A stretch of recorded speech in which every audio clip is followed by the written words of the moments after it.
We're ending this month on a Monday, which means I get to lick the wounds of the last 30 days while wondering how this week's batch of players is going to screw with my head. Jill, our defending champ, 18,800. I hope she took the time over the weekend to study the final wager. Ben, in second place, 15,800. He could be in the lead had he gone for everything on that Colonies daily double toward the end of the round. I understand why not, but he looked tempted. Melinda in third place with 7,300. Start, as always, with Jill and Ben.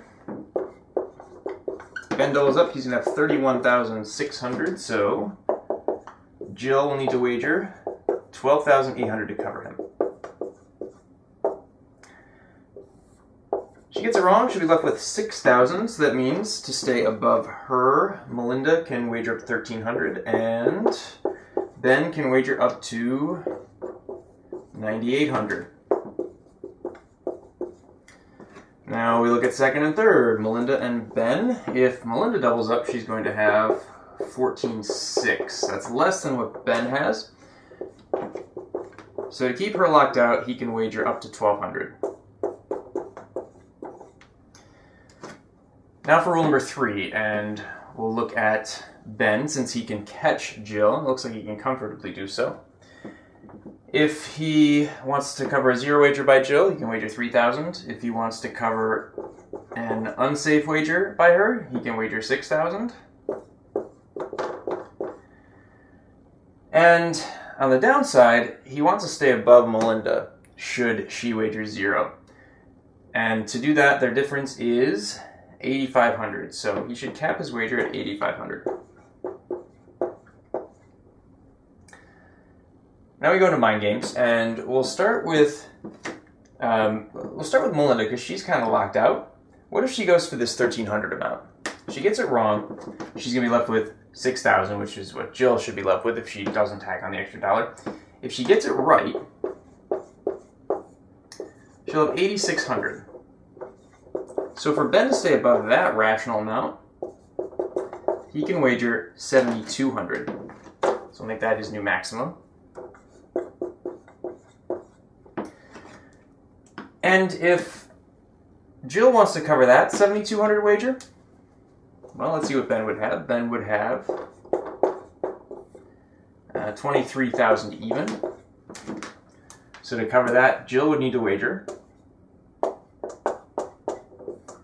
4,200. So that's an alternative wager for her.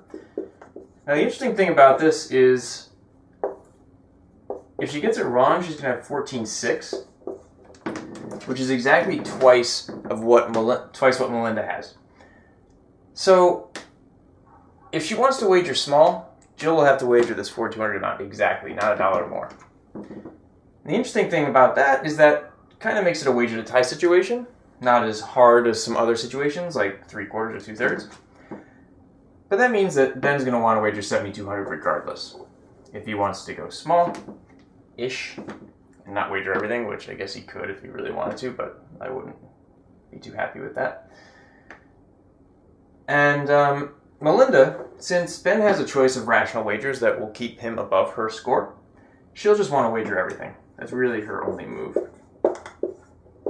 Or if she thinks that Ben's going to go big for some reason, she can wager up to this 1,300 amount. And actually, I would wager 1,300 exactly, because remember that Ben is kind of forced to wager the 7,200, so that Melinda, if Ben gets it wrong, would tie Ben with the correct response and that 1,300 wager. So a strange equilibrium, and not one I expect many players to see, but there it is, just in case you ever need it. All right, let's see how our players did.